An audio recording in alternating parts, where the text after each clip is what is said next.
সম্মানিত দর্শক শ্রোতা, আজ আমার ভিডিও থাম্বনেল দেখে অনেকের প্রশ্ন জাগে, পাসপোর্ট ভিসা সবই রেডি, কাদের পাসপোর্ট ভিসা রেডি?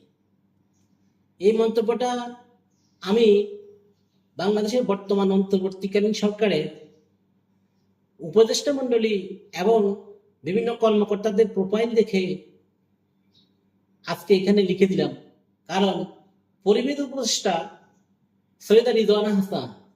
উনি ব্রিটিশ নাগরিক, জাতীয় নিরাপত্তা উপদেষ্টা খলিলুর রহমান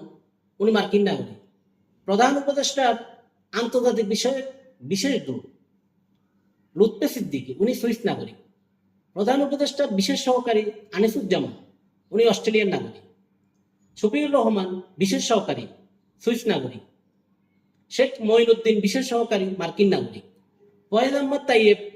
বিশেষ সহকারী উনি ডাচ নাগরিক, আশিক চৌধুরী বিডার চেয়ারম্যান উনি ব্রিটিশ নাগরিক, সংস্কার কমিশনের প্রধান আলী রিয়াজ উনি মার্কিন নাগরিক, বদিউল আলম মজুমদার নির্বাচন কমিশনার সংস্কারের প্রধান উনি মার্কিন নাগরিক, কামাল আহমেদ গণমাধ্যম সংস্কার কমিশনের প্রধান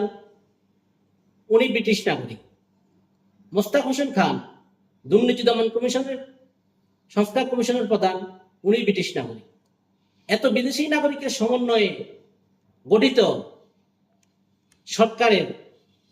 জবাবদিহিতা বাংলাদেশের জনগণের কাছে কতটুকু, সেই প্রশ্নেই আজকে আমি এই কথাটি বললাম যে ব্রিটিশ, ইউরোপিয়ান এবং আমেরিকান পাসপোর্টধারী নাগরিকদের এদেশে কতটুকু জবাবদিহিতা আছে, তারা কোনো নীতিগত সিদ্ধান্ত নিলে সেজন্য বলেছিলাম যে পাসপোর্ট বিষয় তো সবই রেডি, তাহলে ওনাদের এখানে কার্যক্ষমতা কার্যক্রমগুলা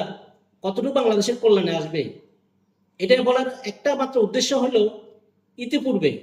বাংলাদেশের প্রধান নিরাপত্তা বিষয়ক উপদেষ্টা জনাব